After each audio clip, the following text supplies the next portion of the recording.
Okay, so basically the problem reads two objects are suspended on a lightweight cord over a frictionless pulley. Object A has a mass of 5.5 kilogram, and if the acceleration for object A is positive 2.75 meters per second squared, what is the value of the mass for object B? Okay, and as you already know, the mass for object B is 9.8 kilograms. Coincidentally, that's also the same number for the acceleration due to gravity, but in not any way related. Okay, so here we have a pulley, and we're going to call that the frictionless pulley. Okay, and on this we have a lightweight cord, and then on the ends of each lightweight cord we have two masses. I'll label this one mass A, this one mass B. So far so good?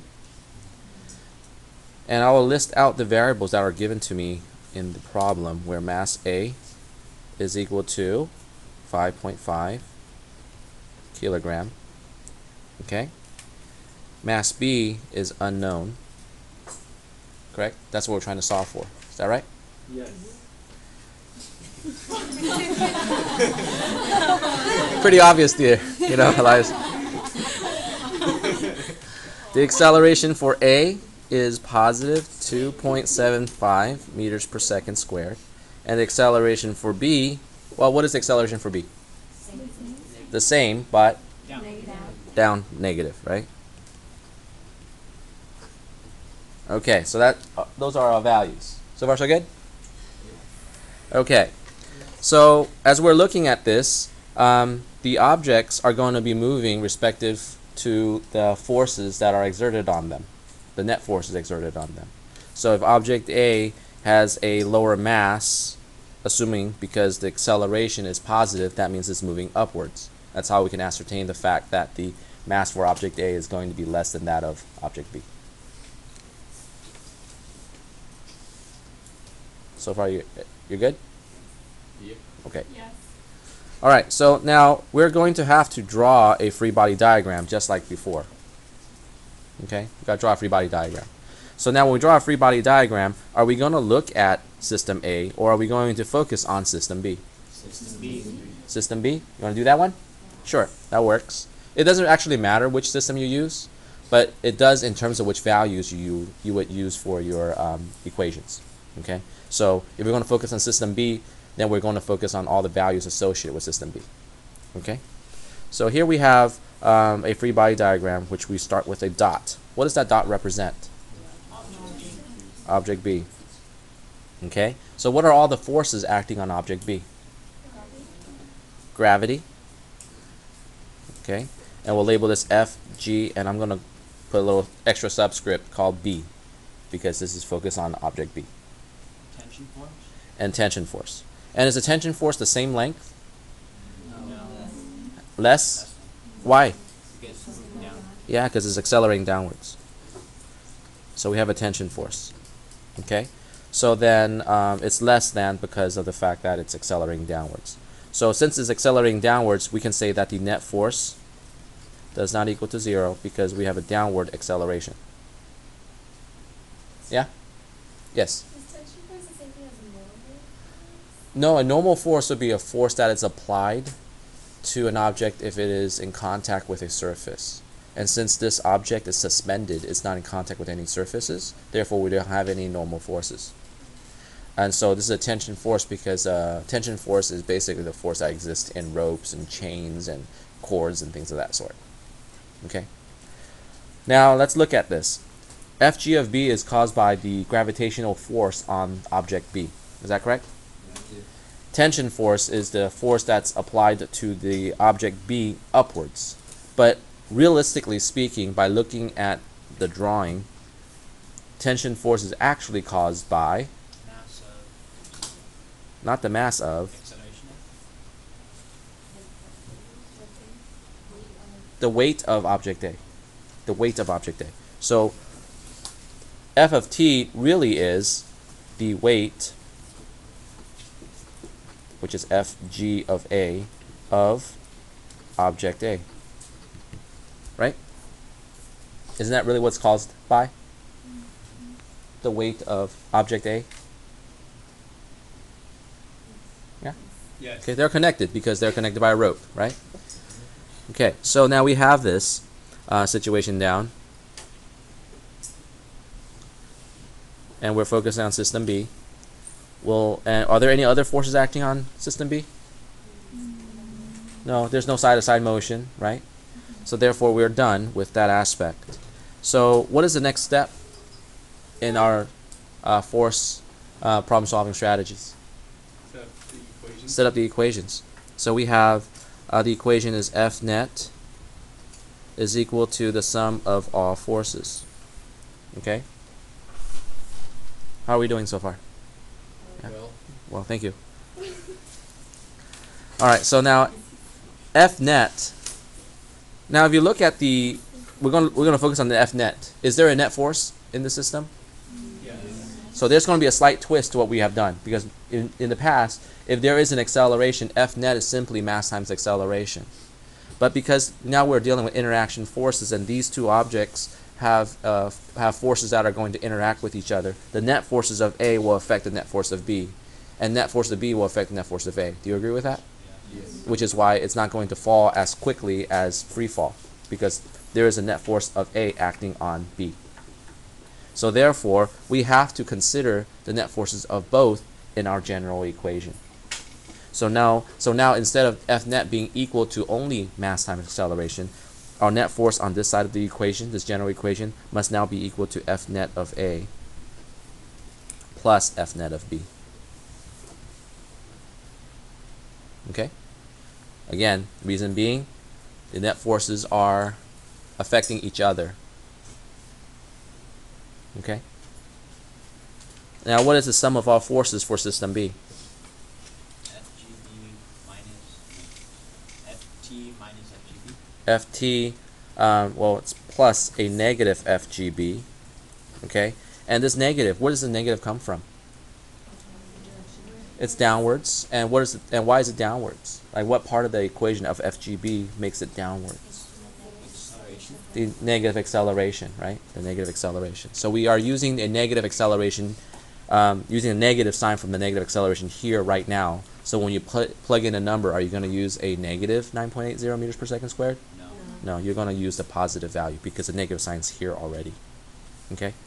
Now, over here we have net force of A, net force of B, we have F of T and FG of B. Okay? I'm actually going to start substituting in equations now. Alright? F net of A and F net of B, they are both experiencing an acceleration. Is that correct? Yes. Okay? Now the acceleration, as discussed earlier, are they different or are they the same? Why are they the same? The accelerations are the same, so it's moving at a constant velocity. They're not moving at a constant velocity. They're accelerating. Oh yeah. Yeah, the two objects are connected by a string, and therefore, when one moves, the other one has to move with it. And the rate in which one moves is going to be the same exact rate in which the other moves. So that means the acceleration for both F nets are the same. Okay? So then we have mass of A, because we're dealing with the net force of A, times the acceleration. I'm not going to put an abbreviation, or rather a subscript for the acceleration, because the acceleration as discussed earlier is the same. They're the same. Mass of B times acceleration, and that accounts for an F net of A and F net of B. So far so good? This is equal to the tension force in system B. Now, what is exactly the tension force in system B? The weight of A. So I'm going to sub that in. Fg of A minus Fg of B. Okay? I'm basically trying to make it so that it's very, very sequential, step by step, so you're not going to feel like I skipped many steps at one time. Alright, so far so good? Alright, so moving on. I have my F nets here, so I'm going to continue and just rewrite that, because now I'm going to focus on the right side of the equation. What is the equation for Fg of A?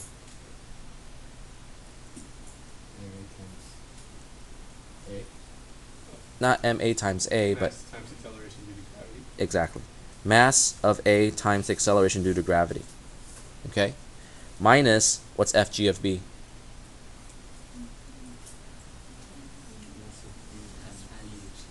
mass of B times the acceleration due to gravity. Good. All right. So then now what we're going to do is we're going to look at what we have. Okay. What we have here is that you have mass A. Do we have a value for mass A? Yes. 5.5 kilogram. Do we have an acceleration? Yes. All right. Now here's the trick. Which acceleration are we using? Are we using the acceleration for object A or the acceleration for object B? Okay. What system are we looking at? Oh, B. B. This is where the little trick goes. If we're looking at system B, we're going to use the correct values. This is the acceleration for B as it is determined, so we're going to use the acceleration there. Okay? Mass B, do we have that? No, that's what we're trying to calculate. So I'm going to put a little line underneath that. And how about this acceleration? What acceleration would that be? The same acceleration for B. If I were to look at system A, then I will use the positive value, okay, instead of the negative value. Mass A we have, acceleration due to gravity we have, mass B we don't have, but we do have G here. So now we have two variables that are the same, but they appear in two different parts of the equation. What must we do in this case? Get them on the same side. We get them to the same side to ultimately do what? Factor it out. So I'm going to do some algebra here. I'll take mass A times A, and I will subtract both sides with it. And I'll take mass B times G and add both sides with it. I'm going to do that all in one step, okay? So it's mass B A, and see how mass B G over here? I'm going to add both sides to it. And this MAG stays here. And the MAA from the left side of the equation, I'm going to subtract both sides to it. Okay? How's that go? I'll give you a few moments so you can have that part written down. Okay? So now I'm going to do the factoring. Okay? So mass B, I got to factor those out. So it's MB parentheses A plus G equals MAG minus MAA. Okay? I just factored out the mass B, leaving in parentheses A plus G. So what do I do with A plus G? Divide both sides. So it's MB equals MAG minus MAA divided by A plus G. So now I have my equation set up for the mass of B. Now at this point, all you need to do is just plug in the equation, all the values that you have, and solve for mass B. And the mass B should come out to be 9.8 kilogram. Would it have been easier if you just substituted a lot earlier? You could, but the thing is then you'll have to write all the numbers with all the variables units down, and you have a really long equation. And oftentimes you'll forget to put in a decimal point, or you might just gloss over it, or these signs might be a little different and you just forget. For me, it's easier for me to work with the variables because there's only one or two letters as opposed to a group of numbers plus its units. So I tend to work on this myself.